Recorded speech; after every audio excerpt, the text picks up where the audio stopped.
तो अच्छा, अभी कथा प्रसंग में भी यही हुआ क्या?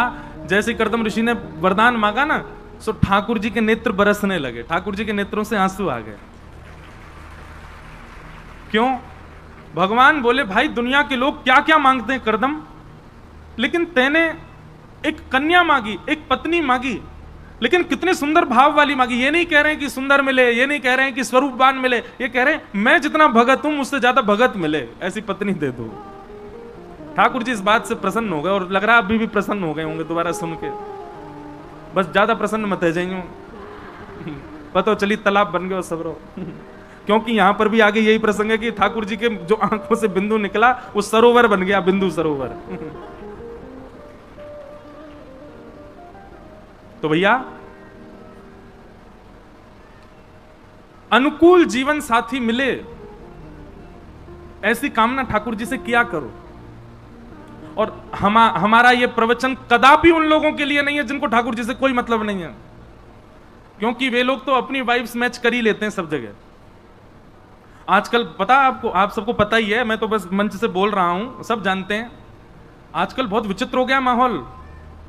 पहले जब ब्याह होता था तो फिर ये देखते थे जन्म कुंडली में क्या है, दोष वोष तो नहीं, चलो ठीक है वो भी मिल गया। अब उसके बाद फिर लड़की वाले जो हैं वो लड़के वाले के गांव में या शहर में अपने गुप्तचर भेजते थे, और गुप्तचर भेज के दिखवाते थे उसका, देखो कोई ऐब तो नहीं उसमें, कुछ खान पान तो नहीं करता, उल्टा सीधा तो नहीं है। और वो लोग जाके कहते नहीं नहीं बहुत बढ़िया महाराज, बिल्कुल बढ़िया, तब अपनी बेटी ब्याहते थे। आजकल उल्टा हो गया है। अब कुंडली वुंडली तो सब दूर की बात, घर गृहस्थी और पैसा कितना दे रहे हैं कितना ले रहे हैं वो सब भी अलग बात, कितना पैसा वाला क्या करता है इस सब से भी कोई मतलब नहीं। लड़का लड़की आपस में बात करके पूछो तुम पीते हो ना, बोले हाँ, हो फिर तो दोनों को ब्याह होगा, दोनों पिए करेंगे रात में बैठ करके, बाकी कोई चीज मिले नहीं मिले ये मिलना चाहिए। लड़का कह रहा है कि बोले पीते भी हैं और धुआं भी करते हैं, हवन भी करते हैं। ओहो फिर तो तुमसे ही साथ फेरे लेने हैं, दोनों काम करते हो भाई।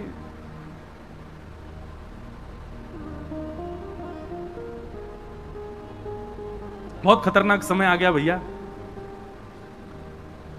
पहले शुद्ध विचार देख करके ब्याह किया जाता था, अब व्यसन देख के ब्याह करते हैं कि व्यसनी है तो मैं ब्याह करूं, नहीं तो नहीं।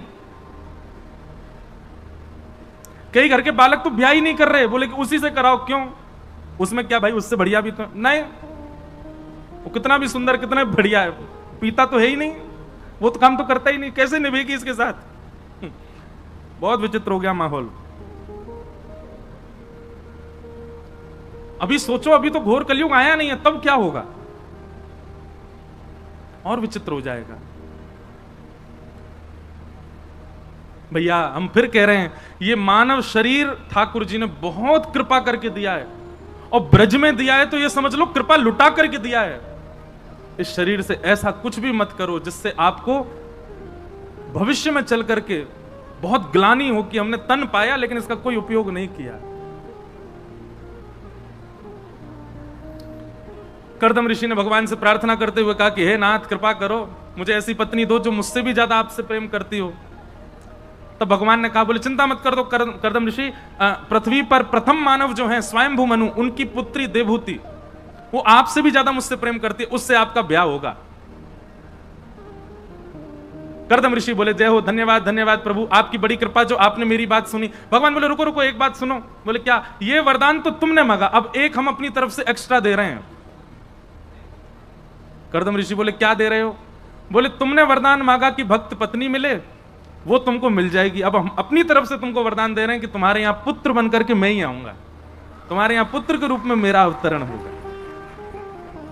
आहा, कर्दम ऋषि तो नाचने लगे, जय हो जय जयकार करने लगे, चरणों में वंदन। बोले नाथ आप बड़े कृपालु हैं। भगवान कह रहे हैं, बोले जब भक्त पत्नी भक्त पति हो तो फिर संतान के रूप में मैं या मेरा अंश ही आता है, इसलिए चिंतित मत हो। और व्यसनी पति व्यसनी पत्नी हो तो फिर अंश के रूप में कंस ही आता है। जब विचार ही शुद्ध नहीं थे, अन्न ही शुद्ध नहीं था, जल ही शुद्ध नहीं था, जिह्वा पर शुद्धता नहीं थी, बालक शुद्ध कैसे हो जाएगा? उसकी विचारधारा जरूर बदलेगी कभी ना कभी तो। इसलिए भैया संभल जाओ, सुधर जाओ, बच जाओ इन सब व्यसनों से। कर्दम ऋषि ने वरदान मांग करके कहा कि मेरी ब्याह हो। भगवान, अच्छा फिर जाते जाते कर्दम ऋषि बोले, अच्छा भगवान आपने बता तो दिया मेरा ब्याह उससे होगा, होगा कब? भगवान बोले परसों हो जाएगा। आहा, कर्दम ऋषि तो प्रतीक्षा कर रहे हैं। तभी परसों का दिन आया और भ्रमण करते करते स्वयंभू मनु आए और आकर के कर्दम ऋषि से कहा, हमारी पुत्री ने आपके बारे में नारद जी से जब से सुना है तब से आपको अपने पति रूप में वर्ण करना चाहती है। तभी कर्दम ऋषि के साथ में देवहूति माता का विवाह हुआ।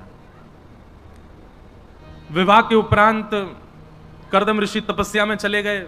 60 वर्ष बाद तपस्या खुली, तब देखा तो देवहूति तो वृद्ध हो गई। देवहूति मैया को कहा कि तुमने पूरा जीवन मेरे लिए समर्पित कर दिया। तब लेकर के गए बिंदु सरोवर में स्नान करा करके और कहा अब भ्रमण पर चलें। तब भ्रमण पर गए, लौट करके आए तो 9 कन्याओं ने जन्म लिया पहले, और 9 कन्याओं के उपरांत 9 कन्याओं के पश्चात कर्दम ऋषि और देवहूति के यहां पर 10वीं संतान के रूप में भगवान कपिल पधारे। बोलो कपिल भगवान की जय। और इसमें भी बीच में बहुत सारे भाव आते हैं कि जब 9 कन्याएं हुई तो 9 कन्याओं के बाद में 9 का ब्याह करके कर्दम ऋषि वन में जाने लगे। बोले अब मैं तपस्या करूंगा। तब देवहूति माता ने उनसे कहा कि आप वन में चले गए, बेटियां अपने घर चली गई, मैं कहां जाऊं? एक पुत्र होता तो उसी के सहारे रह लेती। तब कर्दम ऋषि ने स्मरण किया भगवान का। बोले भगवान आपने वचन दिया था, पूरा कब करोगे? भगवान बोले अब बस पूरा ही करना है। बोले 9 कन्याएं आई, पहले आप ही आ जाते। भगवान बोले 9 कन्या नहीं, 9 भक्ति हैं। श्रवणम कीर्तनम विष्णु स्मरणम पाद सेवनम अर्चनम वंदनम दास्यम सख्य आत्मनिवेदनम। 9 भक्ति पहले आती हैं, उसके बाद ठाकुर जी आते हैं। अभी प्रहलाद जी का चरित्र आएगा तो मैं नवदा भक्ति पर थोड़ा कहूंगा। भगवान बोले नवदा भक्ति पहले आई है कर्दम जी, अब हम आएंगे। तब 10वें संतान के रूप में भगवान कपिल पदार्पण हुआ। भगवान कपिल को प्रणाम करके कर्दम ऋषि तो वन में चले गए। अब देवहूति माता ने जैसे देखा कि मेरे पुत्र कपिल भगवान ही है, तो यहां देवहूति माता ने अपनी कुछ जिज्ञासाएं रखी हैं। उन्हीं जिज्ञासाओं को पूर्ति में कपिल भगवान ने उनको उपदेश किया। इसी को ही सांख्य शास्त्र कहते हैं, इसी को ही दर्शन शास्त्र कहते हैं। बड़े बड़े यूनिवर्सिटीज में लोग पीएचडी करते हैं इसी विषय पर।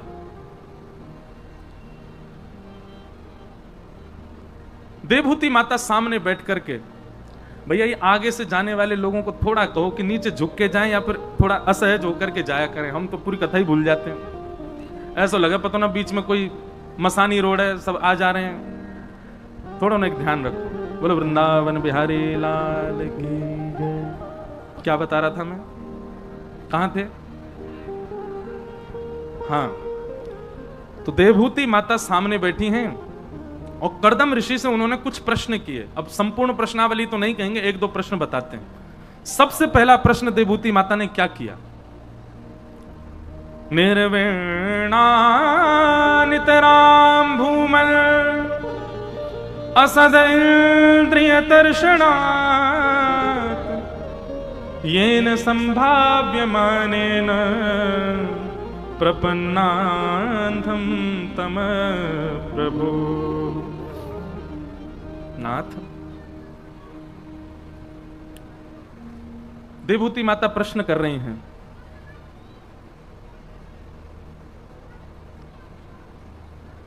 कि हम अपनी इंद्रियों की इच्छाएं पूरी करते करते करते करते अब हार चुके हैं, पर नाथ ये इंद्रियां कभी तृप्त ही नहीं होती। कितनी इंद्रियां होती हैं मानव शरीर में बताइए? 10। कितनी इंद्रियां होती हैं? 5 ज्ञानेंद्रिय और 5 कर्म इंद्रिय। ज्ञानेंद्रिय उनको कहते हैं जिनसे आपको कुछ पता चलता है। आज आप सबने पीले वस्त्र पहने, ये मुझे कौन बता रहा है? पहली ज्ञानेंद्रिय आंख। स्वर बहुत सुंदर है, कान से पता चलता। कथा बड़ी बढ़िया हो रही है, कान से पता। दूसरी ज्ञानेंद्रिय। एसी की हवा ठंडी है, कैसे पता चला? त्वचा। तीसरी ज्ञानेंद्रिय। प्रसाद बहुत बढ़िया बना है, जीभ। चौथी ज्ञानेंद्रिय। पुष्प की सुगंधी बहुत मधुर है, कहां है? मोगरा। किसने बताया? नासिका। 5वीं ज्ञानेंद्रिय। ऐसे ही 5 कर्मेंद्रियां हैं, हाथ, पैर, मुख और 2 उपस्थ गुप्त इंद्रिय। ये 10 इंद्रियां हैं हमारी। और हमारा काम पता है क्या है? हम सुबह उठने से ही इन 10 की इच्छा पूरी करते हैं। हाथों को जो स्पर्श करना वो कराएं, कानों को जो सुनना वो सुनाते, नेत्रों को जो देखना दिखाते, जीव को जो चाहिए वो खिला। इनमें सबसे खतरनाक कौन है? लूली बाई, एक भी हड्डी नहीं है इसके, सबसे खतरनाक है। श्रीमद् भागवत में स्वयं भगवान कहते हैं, आप अपनी सारी इंद्रियों को यदि जीतना चाहते हो तो एक को जीत लो। जितम सर्वम जिते रसे। आपने यदि अपनी रसना को जीत लिया, जीव को जीत लिया, तो धीरे धीरे आप अपनी समस्त इंद्रियों को जीत लोगे। और जिस व्यक्ति ने अपनी रसना को नहीं जीता, जीव खतरनाक कर रखी है महाराज। जीव को जो चाहिए सो चाहिए, ऐसी जिसकी स्थिति है, तो भैया वो व्यक्ति बहुत खतरनाक है। उसकी सारी इंद्रियां बड़ी खतरनाक होंगी। जीव खतरनाक है तो सब इंद्रियां, और जीव यदि वश में है तो सारी इंद्रियां वश में है। तो ये 10 इंद्रियां हैं। हमारा काम क्या है? हम सुबह से इन इंद्रियों की सेवा में लगते हैं और पूरा जीवन भी केवल इन इंद्रियों की इच्छा पूर्ति में ही निकाल देते हैं। आप बताइए, मानव कर्म किसके लिए कर रहा है? पत्नी तो बहाना है, बच्चे तो बहाना है, परिवार तो बहाना है, केवल अपनी इंद्रिय सुख के लिए। और मान लीजिए पत्नी बच्चों के लिए भी कर रहा है, तो पत्नी बच्चों की भी इंद्रियों को पोषित करने के लिए। इंद्रियों को पोषित करना गलत नहीं, पर यहां पर देवभूति माता कह रही कब तक? एक समय तो होगा ना नाथ कि बस इसके बाद हमारी इंद्रियां शांत हो जाएंगी। नहीं, चलते ही जा रहे हैं, करते ही जा रहे हैं, फिर भी हमारी इंद्रियां शांति नहीं हो रही। जीव को रसगुल्ला खिलाओ, रबड़ी खिलाओ, गुलाब जामुन खिलाओ, कचौड़ी खिलाओ, मथुरा की बेड़ई खिलाओ, सब्जी खिलाओ, लेकिन जीव कभी तो फुल स्टॉप लगाए कि भाई अब मुझे कुछ नहीं चाहिए, अब मुझे सामान्य से सामान्य पवाओ, ठाकुर जी की प्रसादी होनी चाहिए बस। नहीं, इतनी पापिनी है ये कि कई बार इसके स्वाद के लिए व्यक्ति मांस तक खाता। कई बार क्या, आज सबसे ज्यादा खाते। आप विदेश जाओ कभी दुर्भाग्य से, तो आपको हवाई जहाज में, अगर आप नॉन वेजिटेरियन हो तो आपको बताने की जरूरत नहीं है कि आप नॉन वेजिटेरियन हो, वहां नॉनवेज मिल ही जाएगा। लेकिन वेजिटेरियन हो तो आपको पहले ही बताना पड़ेगा कि आप वेजिटेरियन हो, आप मांस नहीं खाते। कितना खतरनाक समय! केवल इसके स्वाद के लिए व्यक्ति किसी के परिवार को खा जाता है। घोर कलयुग का जो वर्णन किया गया ना, उस घोर कलयुग में व्यक्ति जानवरों से मानव तक आ जाएगा। इधर देखो सब लोग, हम एक बात बताएं, इसका कोई प्रमाण नहीं है, पर यह बात बिल्कुल 110% सत्य है। और इस बात को देखने के लिए ना मैं जीवित रहूंगा ना आप जीवित रहोगे, लेकिन यह होगा होगा होगा। क्या? आगामी समय में ऐसा होगा कि व्यक्ति की जब आयु वृद्धावस्था की ओर जाने लग जाएगी ना, तो घर के बालक ही उसको रेस्टोरेंटों में बेच आया करेंगे। बोले अब ये मरणासन अवस्था में है, कोई काम के तो है नहीं है, इनको बेच करके करोड़ रुपया मिल जाएगा, इनको बेच देंगे, इनका हाथ इतने का बिकेगा, पाम इतने के बिक जाएंगे, सर इतने का बिक जाएगा। ये समय आएगा कलयुग में। जिस प्रकार आज जानवर अपनी जान बचा के भागते हैं मानव से, आगामी समय में मानव भी भागा करेगा। कहीं मुझे बेच ना आवे कोई, खा जाएंगे सब लोग मुझे मिलकर के। ऐसा खतरनाक कलयुग आने वाला है। हम आप सब लोग तो बहुत बहुत सही समय पर निपट लेंगे यहां से। हमारे आगामी पीढ़ी, उसकी बाद की पीढ़ी बहुत खतरनाक होने वाली है।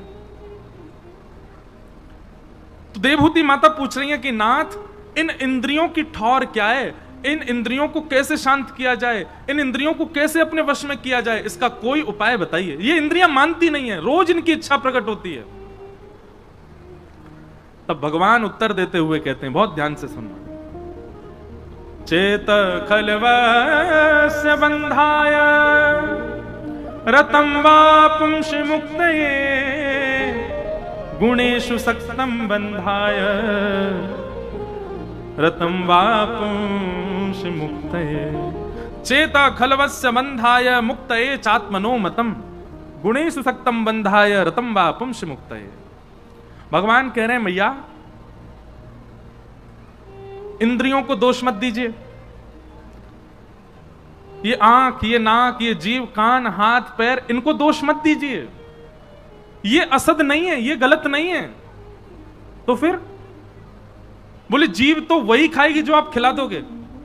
भाई बीमार हो जाते हैं तो किसकी इच्छा होती है दवाई खाने की, फिर भी खानी पड़ती है जबरदस्ती। बीमार हो जाए किसका मन होता है दलिया खाने का, फिर भी खाना पड़ता है जबरदस्ती। जीव तो वही खाएगी जो आप खिला दोगे। जीभ मना नहीं कर सकती। आंख वही देखेंगे जो आप दिखाना चाहते हो, कान वही सुनेंगे जो सुनाना चाहते हो, हाथ वही करेंगे जो करवाओगे, पैर वहीं जाएंगे जो जहां ले जाओगे। इसलिए भैया इन इंद्रियों को मत कोसो, ये इंद्रियां गलत नहीं है, पर इन इंद्रियों को इच्छा पूर्ति का आज्ञा करने वाला कोई और व्यक्ति है। कौन?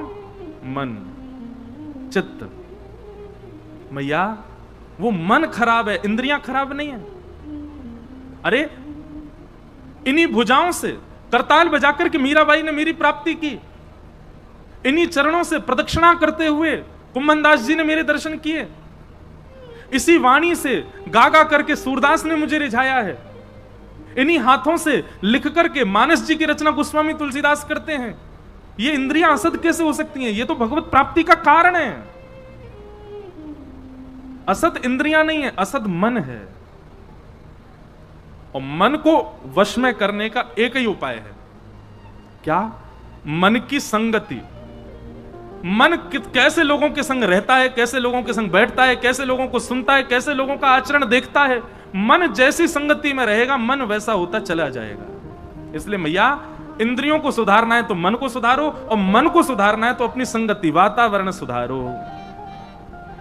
गोस्वामी तुलसीदास जी महाराज, श्री सूरदास जी महाराज क्या कहते हैं? तजोरे मन हरि विमुखन को संग, जाके संग कुमति उपजत है, पड़त भजन में भंग। तजोरे मन हरि विमुखन को संग।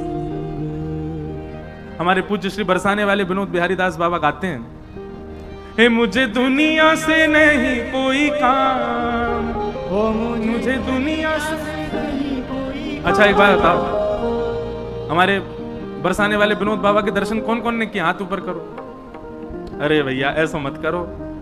अब इस कथा के बाद एक काम और करो, लॉयंस क्लब वाले सबरे सुनो, और मथुरावासी जितने बैठे हैं, राधा वल्लभ जी, राधा रमन जी, बिहारी जी खूब दर्शन कर लिए, बरसाने, नंदगाम, गोवर्धन खूब है आए।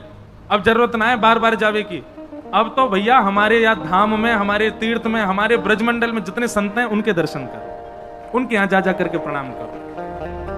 आपको सत्य बता रहे हैं, आप ब्रज के संतन के दर्शन करना शुरू कर दो, ठाकुर जी घर आके दर्शन दे जाएंगे। और ये बात हम ऐसे नहीं बोल रहे हैं, सत्य बोल रहे हैं। हमारे विनोद बाबा कहते हैं, मुझे दुनिया से नहीं कोई काम। अम्बे बोल वृषभानु के जमाई की। एक बार हमारी कही बात मानो, द्वारिकाधीश जाओ, वृंदावन के कोई भी मंदिर में जाओ, द्वारिकापुरी जाओ, जगन्नाथपुरी जाओ, ब्रजवासी की एक छाप छोड़ के आए करो जहां भी जाए करो।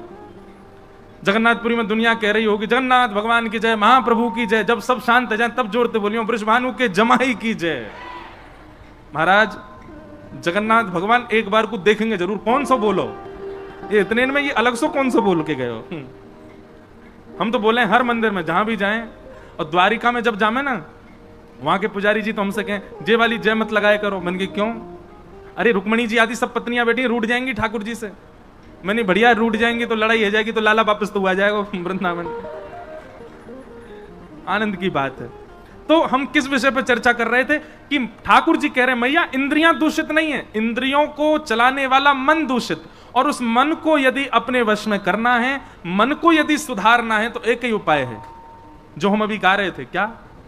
मेरे मन में ना लागे कोई रंग, मेरे मन में तब मैं तो रहूं संतन के संग, मैं तो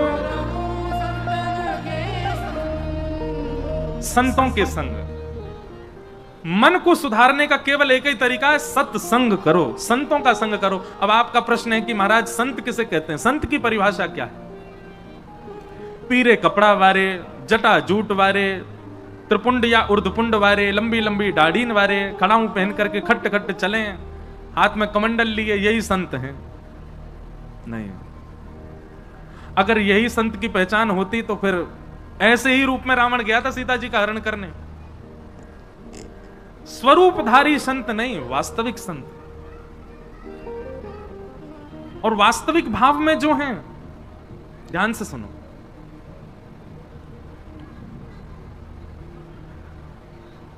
यहां को देखो सबरे, बादल गरज रहे हैं, वो भी जय जय श्री राधे बोल रहे हैं, आपकी गूंज सुनकर के आनंदित है रहे हैं। तो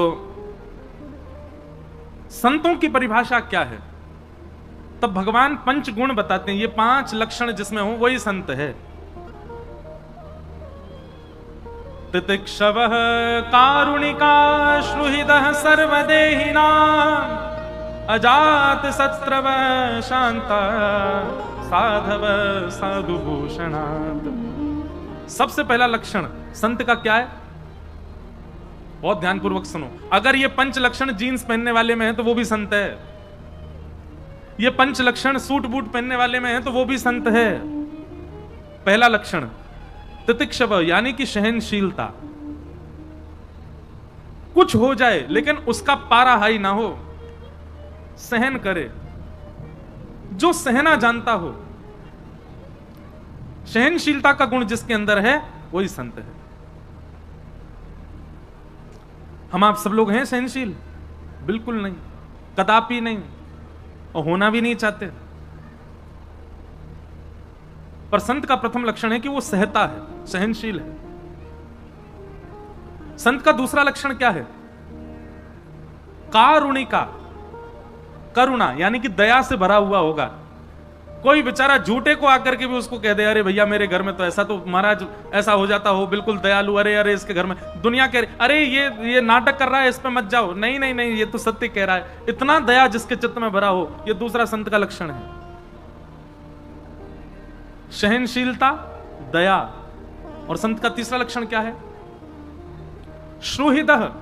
श्रुहृदः, श्रुहृदः का मतलब क्या है? सबका भला चाहने वाला, सबका अच्छा हो। तेरा मंगल मेरा मंगल, सबका मंगल हो रे। इस प्रकार की भावना से जो रहते हैं, पता चल जाए कि कुछ विशेष प्राप्त हो रहा है कहीं पर, तो बिना बताए भाग जाते हैं महाराज कई लोग। उसको वो नहीं आ जाए कहीं वहां पे, उसको नहीं मिल जाए, उससे पहले हम जाकर के वो ग्रहण कर लें। ऐसी भावना नहीं। नगर को बता दिया कि वहां पर ऐसा कुछ मिल रहा है, तुरंत सब पहुंच गए, सबसे पीछे खड़ा है लाइन में। ये संत का लक्षण। जैसे प्रसंग आता है, श्रीमद रामानुजाचार्य जी महाराज, उनको जब गुरु जी ने गुरु मंत्र दिया तो कह दिया कि रामानुजाचार्य जी, इसका ये गुरु मंत्र है, इसको गोपनीय रूप से करना, किसी को बताना मत। तो रामानुजाचार्य जी बोले, ऐसा क्या है मंत्र में कि किसी को बताना नहीं? बोले बस इसकी विधि है। 18 बार गुरुदेव के पास जा करके बोले, मुझे विधि बताओ, विधि बताओ, विधि बताओ। और जैसे ही विधि पता चली तो श्रीमद रामानुजाचार्य जी ने जैसे ही अष्टाक्षर मंत्र का अपने गुरु मंत्र का जाप करना प्रारंभ किया, अष्टाक्षर मंत्र को गाने लगे, इतने में ही शंख चक्र गदा पद्मधारी श्रीमन नारायण उनके सामने प्रकट हो गए। और जैसे ही भगवान प्रकट हुए ना, तो रामानुजाचार्य जी ने प्रणाम भी बाद में किया, पहले दौड़ करके गए और दौड़ करके जाके पूरे नगर में हल्ला करके गुरु मंत्र बता दिया सबको। अरे भैया अभी रुक जाओ, अभी जन्म हुआ नहीं आपका, काय को आ गए इतनी जल्दी? और तो लहंगा फरिया पहन के ठाकुर जी आए, हनुमान जी हो रहे हैं संग में गदा लेके। अद्भुत है भैया। इनको कचू खवा पे दो, नेक प्रतीक्षा करवाओ। हमारी नासिक में कथा हुई 1 महीना की। तो नासिक की कथा में महाराज जी जिन्होंने कथा कराई वो बोले, महाराज जी कृष्ण जन्म कब होगा? मैंने, अब हमको तो छूट मिल गई, हम तो इतने आराम से कथा कर रहे थे। 1 महीना में प्रहलाद चरित्र तक ही पहुंची कथा। तो महाराज जी हमको अंतिम के 3-4 दिन जब बचे तो महाराज जी ने हमसे कहा कि अब कृष्ण जन्म कर दीजिए। तो हमने कहा महाराज जी आज हम जल्दी जल्दी कथा करके आज कर देंगे। तो एक बालक को कृष्ण बना दिया। कथा में इतना मन लगा कि हम पहुंचे नहीं पाए, कृष्ण जन्म नहीं हुआ। बालक तैयार बैठा रहा पीछे। महाराज जी बोले कल वो बालक तैयार, मैंने कि महाराज कल पक्का कर दूंगा, कल आप तैयार कर देना बालक को। दूसरे दिन बालक फिर तैयार हो गया और कथा में इतना मन लगा, फिर से कृष्ण जन्म नहीं हुआ। अब तीसरा अंतिम दिन बचा था, 30वां दिन कथा का अंतिम दिन। महाराज जी बोले आज, मैंने कि अब तो कोई ऑप्शन नहीं है, आज तो करना ही पड़ेगा। लेकिन महाराज जी बोले आज क्या करें? मैंने क्यों? बोले वो बालक ही भाज गया। बोले कि रोज ठेका ले रखा है, रोज तैयार कर देते हैं, बुलाते तो है नहीं। वो बेचारा तैयार होकर पीछे ही बैठा रहता था, रोज नया नया सच के आता। पर फिर विश्राम दिवस पे कृष्ण जन्म हुआ, लेकिन ठाकुर जी नहीं आए। बालक तैयार ही नहीं हुआ। लेकिन ऐसा यहां तो नहीं होगा, यहां तो आज कर ही देंगे। हाँ, बजा दो बंसी। बोलो वृंदावन बिहारी लाल की। तो कितने गुण हो गए संत के? 3। तो रामानुजाचार्य जी के विषय में बता रहा था। तो जैसे ही उन्होंने अष्टाक्षर मंत्र जपा, ठाकुर जी प्रकट हो गए, पूरे नगर में जाकर के हल्ला कर दिया, अपना गुरु मंत्र सबको बता दिया। उनके गुरुदेव निकल करके बाहर आए और आकर बोले, मैंने मना किया था ना, गुरु मंत्र किसी को नहीं बोलना है, अपने पास गोपनीय रखना है, तुम पूरे नगर में क्यों बता रहे हो? रामानुजाचार्य जी बोले, भगवान, जिस मंत्र का जाप करने से मुझे साक्षात भगवान के दर्शन हो गए, वो गोपनीय कैसे रख सकता हूं? मैं तो पूरी दुनिया को बताऊंगा ताकि सबको दर्शन हो जाए ठाकुर जी के। मैं अपने तक सीमित कैसे रखूं? पर इसका मतलब यह नहीं है कि चम्मच से अपने गोपाल जी को दूध पिला रहे हैं और दूध पी गए सो वीडियो बना के फेसबुक पर डाल दे, देखो मेरे गोपाल जी दूध पी रहे हैं, देखो मेरे गोपाल जी ऐसे कर रहे हैं, देखो मेरे गोपाल जी ऐसे। दर्शन डालो, सबको दर्शन कराओ, पर कहीं ना कहीं आपके साथ घटने वाली जो लीलाएं हैं ठाकुर जी, उनको गोपनीय रखो। क्योंकि ऐसा शास्त्र आज्ञा है कि जब आपके साथ कोई लीला ठाकुर जी करते हैं और आप उसका जब प्रकाश कर देते हैं ना, तो फिर ठाकुर जी लीला करना बंद कर देते हैं। इसलिए मना कि रामानुजाचार्य जी की स्थिति अलग है। तो यहां जो स्थिति बताई वो रामानुजाचार्य जी की, कैसे? तितिक्षवः कारुणिका श्रुहृदय, सबका भला चाहने वाला। कुछ प्राप्त हो रहा है ये पता चलते ही सबको बता दे कि आप लोग जाकर के भी ग्रहण करो। श्रुहृदय सर्वदेहि नाम। और चौथा लक्षण क्या है संत का? अजात शत्रवः, कोई शत्रु नहीं होता उसका। वो किसी से अपनी शत्रुता नहीं मानता, लोग भले ही उसको शत्रु मान लें, वो किसी को शत्रु नहीं मानता। और अंतिम और 5वां और सबसे विशिष्ट लक्षण क्या है संत का? शांता, कम बोलता है, ज्यादा नहीं बोलता, बहुत जल्पिक नहीं है, कम बोलता है। लेकिन जब भी बोलता है तो भगवान की कोई बात ही बोलता है। जब भी मुख खुलता है तो उसके मुख से कोई हरी चर्चा ही निकल करके आती है। शांता। तो ये 5 लक्षण है। सबसे पहला सहनशीलता, दूसरा दया, तीसरा सबका भला चाहने वाला, चौथा किसी से शत्रुता ना मानने वाला, और 5वां शांत रहने वाला, कम बोलने वाला। ये 5 लक्षण जिसमें है वही संत है। ऐसे का संग करना प्रारंभ कर दो, मन अपने आप शांत हो जाएगा। अच्छा एक बात बताएं, आप लोग बताओ, ये 5 लक्षण आपने किसी में दर्शन किए? एक साथ 5 लक्षण हो, एक हाथ उठा के उन्होंने किए और किसी ने किए? उसमें सहनशीलता भी है, अब उसमें किए दर्शन? अच्छा, दूसरे में देखें, खुद में देखा है? खुद में दर्शन किया इन 5 लक्षणों का? नहीं। लेकिन एक बात हम दावे से बताएं, भले ही आप किसी संत के बारे में कहें, किसी गुरुजन के बारे में कहें, 5 लक्षण युक्त संपूर्ण तरह से इस पृथ्वी पर ज्यादा लोग नहीं हैं। उनमें सहनशीलता भी हो, दया भी हो, सबका हित भी चाहते हो, कोई शत्रुता भी ना हो और शांत भी रहते हो, ऐसे बहुत कम लोग हैं पृथ्वी पर। हम ही नहीं है तो फिर दुनिया में कहां दिखें? लेकिन इसका एक उपाय हमारे संत जन बताते हैं, ये 5 लक्षण हमारे भीतर आ सकते हैं। कैसे? 5वां लक्षण जो है उसको पहले जीवन में ले आओ। पहला लक्षण आप नहीं ला पाओगे, सहनशीलता पहले लाने का प्रयास करोगे, आएगी नहीं। आप सोचो, आज से ही सोच लो कि हाँ अब मैं सहनशील बनूंगा, चाहे कुछ हो जाए, मैं क्रोध नहीं करूंगा, सहूंगा सब। एक बात यदि किसी ने आपसे अनुचित कर दी ना, अरे भाई तुम बड़े घमंडी से हो, इतने में ही सहनशीलता खत्म। अच्छा तू बहुत दूध का धुला है, सहनशील नहीं बन सकते हो। इसलिए 5 लक्षणों की प्राप्ति के लिए सबसे पहले अंतिम लक्षण को जीवन में लाओ। कौन सा? शांता। कम बोलना प्रारंभ करो, बहुत जल्पिक मत रहो। जब शांत का लक्षण आ जाएगा तो शांत के लक्षण के साथ अपने आप ही हमारे शास्त्र क्या करते हैं, मौने च कलहो नास्ति, मौनी व्यक्ति का कभी कलेश नहीं होता, लड़ाई झगड़ा नहीं होती। तो जब मौन रहना प्रारंभ करोगे तो आपका कोई शत्रु नहीं बनेगा। चौथा लक्षण आ जाएगा, और जैसे ही चौथा लक्षण आएगा तो तीसरा लक्षण आ जाएगा। तीसरा क्या है? सबका भला चाहना। तीसरा लक्षण आते ही दूसरा लक्षण आ जाएगा, क्या? दया। और ये चारों लक्षण आते ही पहला लक्षण अपने आप आएगा, क्या? सहनशीलता। ये 5 लक्षण। मन को अपने वश में करने के ये 5 लक्षण है, इनका पालन किया जाए। भगवान ने इस प्रकार से उपदेश दिया। देवभूति माता ने अनेक प्रश्न किए भगवान से, उन सब प्रश्नों का भगवान ने उत्तर दिया। उन सब उत्तरों को और प्रश्नों को प्रणाम करते हुए अब हम लोग आगे के क्रम में चलें। देवभूति मैया ने इस प्रकार भगवान कपिल के साथ में सुंदर सत्संग करते हुए हम सबको सांख्य शास्त्र प्रदान किया। आगे भगवान के भागवत जी के चरित्रों में श्री ध्रुव जी महाराज का चरित्र आता है, बीच में सती चरित्र भी सूक्ष्म रूप में आता है। गजाननम भूत गणादि सेवितम कपित्थ जम्बू फलचार भक्षणम उमा सुतम शोक विनाशकारकम नमामि विघ्नेश्वर पाद पंकजम।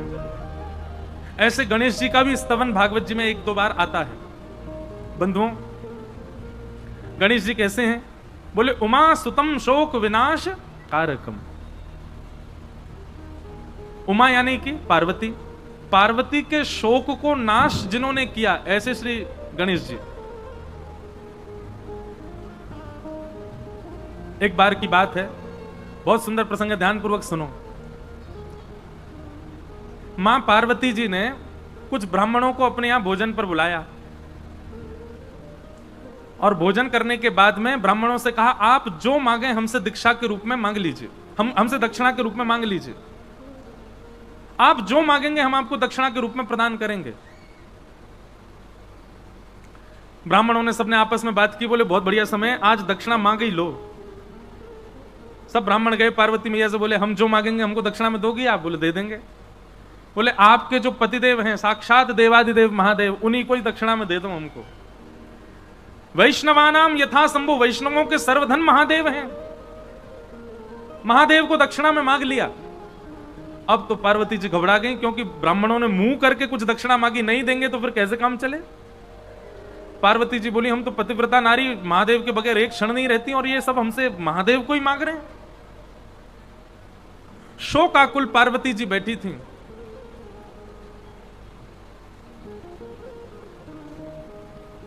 तभी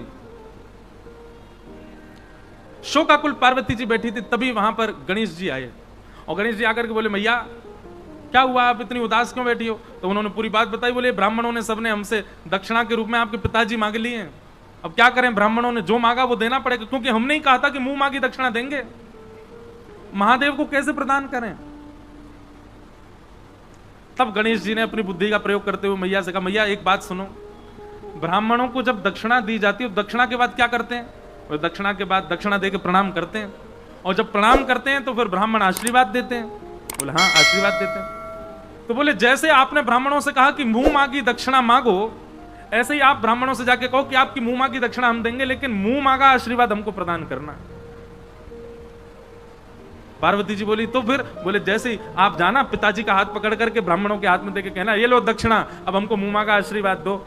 और जैसे ही आप प्रणाम करें, ब्राह्मण कहें, कहिए मैया क्या चाहिए? बोले महादेव कभी मुझसे दूर ना जाए, ये आशीर्वाद दे दो। आहा, पार्वती जी तो इतनी प्रसन्न हो गई, गणेश जी को लेकर के नाचने लगी। तब ये श्लोक गाया गया, उमा सुतम शोक विनाशकारकम, उमा सुतम शोक विनाशकारकम,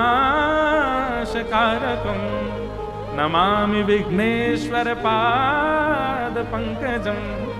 पार्वती जी गई, महादेव का हाथ पकड़ करके ब्राह्मणों के हाथ में दे दिया और कहा, महाराज अब हमारी मुंह मांगी आशीर्वाद हमको प्रदान करो। सब लोग इधर देखो, अब बरसा है रही है, भीगोगे नहीं, चिंता नहीं करो, बढ़िया है। 12 बजे तक ही हो आज 12 बजे ही होगा, नंद घर आनंद भयो। बोलो वृंदावन बिहारी लाल। तो ऐसे श्री गणपति जी और उनके पूज्य पिताजी महादेव की सूक्ष्म चर्चा यहां बीच में आती है, उनको हम प्रणाम करते हैं। आगे ध्रुव जी का चरित्र आया। श्री ध्रुव जी महाराज भगवान के अनन्य वैष्णव भक्त हुए। बाल अवस्था में ही सौतेली मां के फटकारने पर वन चले गए और वन में जाकर के 5 महीना के तप से ही भगवान को प्रसन्न कर लिया।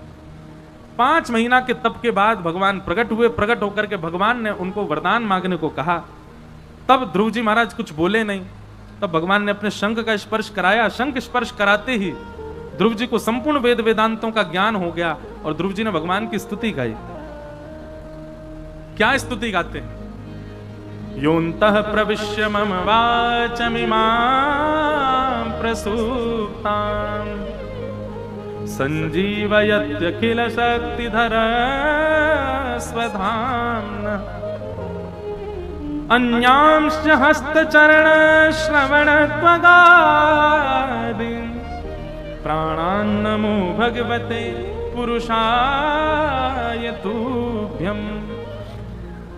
बहुत ध्यान पूर्वक सुनना। इसी मथुरा में, इसी मधुवन में ही आकर के ध्रुव जी ने भगवान को प्राप्त किया। ध्रुव टीला है ना जमुना जी के तट पर। हमने एक दिन कथा में भी बताया था, जे बादल नहीं गरज रो, जे माइक गरज रो है। तो एक दिन कथा में बताया ना, भगवान कृष्ण अवतार से पूर्व 2 बार आ चुके हैं मथुरा में। एक बार तो मधु नामक दैत्य को मानने के लिए आए, तो भगवान का नाम मधुसूदन पड़ा, और दूसरी बार भगवान ध्रुव जी को दर्शन देने के लिए आए। 2 बार आ चुके भगवान। तीसरी बार भगवान कृष्ण रूप में अवतार लिए मथुरा में। तो ध्रुव जी स्तुति में क्या गा रहे हैं, बहुत ध्यान से सुनिएगा बंधुओं। देखो इन भक्तों ने कैसे प्राप्त किया लगभग सबको पता है, पर इन भक्तों ने स्तुति में ऐसा क्या कहा कि जिससे ठाकुर जी रीझ गए, ये बड़ी बात है समझने की। ध्रुव जी महाराज कहते हैं, बोले नाथ, व्यक्ति को अपने सर्वांगीण अंग से आपको नमस्कार करना चाहिए, आपको धन्यवाद ज्ञापन करना चाहिए। दुर्भाग्य है मानव का कि वो केवल 1 या 2 इंद्रियों को ही आपके चरणों में नतमस्तक करता है। अरे जरूरत पड़ने पर, मुझे जरूरत पड़ी, मैंने इनसे 1 लाख रुपए मांगे तो मैं इनको धन्यवाद कहूंगा, अरे भैया बड़ी धन्यवाद, तुमने हमको पैसा दिए। लेकिन भगवान मानव को आपने पूरा शरीर दिया, समस्त इंद्रियां दी, समस्त इंद्रियों को ज्ञान प्रदान किया, फिर भी मानव अपनी इंद्रियों से आपको प्रणाम नहीं करता। मानव का स्वरूप स्वभाव कैसा होना चाहिए? प्रत्येक इंद्रिय से आपको धन्यवाद कहे। जब नेत्रों से आप दर्शन करते हो, जब आप मंदिर में दर्शन करने जाते हो, आप एक प्रकार से नेत्रों से धन्यवाद कहते हो भगवान को। इन नेत्रों से मैंने पूरा विश्व देखा है, धन्यवाद ठाकुर जी, आपने मुझे नेत्र प्रदान किए, मैं इन नेत्रों से आपको प्रणाम करता हूं।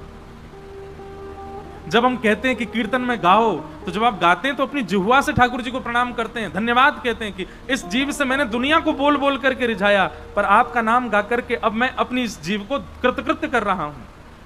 इन कानों से मैंने दुनिया के स्वर सुने, पर आज आपकी कथा सुनकर के इन कानों से धन्यवाद कह रहा हूं। इस प्रकार ध्रुव जी कहते हैं सर्वांगीण अंग को भगवान की सेवा में लगाना चाहिए, एकाध इंद्रिय नहीं। कई लोग होते हैं उनको केवल दर्शन में ही अच्छा लगता है, कितना भी मंदिर दर्शन करा लो, उनसे को कथा सुन लो, कथा मत सुनवाओ, कथा सुनने में हमारा मन नहीं लगता। अच्छा और सुनो, कई लोग होते हैं ना तो उनको कथा सुनने में अच्छा लगता, ना उनको दर्शन में अच्छा लगता है। तो हम जगन्नाथपुरी जा रहे हैं, अच्छा भैया वहां से प्रसाद ले आई हूं, द्वारिका जा रहे हैं, अरे वहां के वो लिया ना प्रसाद, लिया ना, नाथ द्वार जा रहे हैं, वहां से मौन थार लिया ना। कई लोग हैं उनको ना तो दर्शन बढ़िया लगते हैं, ना ठाकुर जी की कथा बढ़िया लगती, ना तीर्थ यात्रा बढ़िया लगती, उनको केवल एक ही चीज चाहिए, क्या? प्रसाद दो।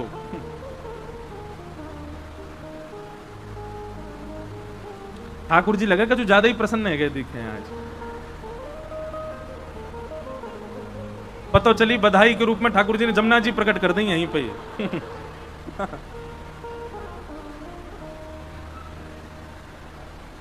बोलो श्याम सुंदर श्री यमुने महारानी की।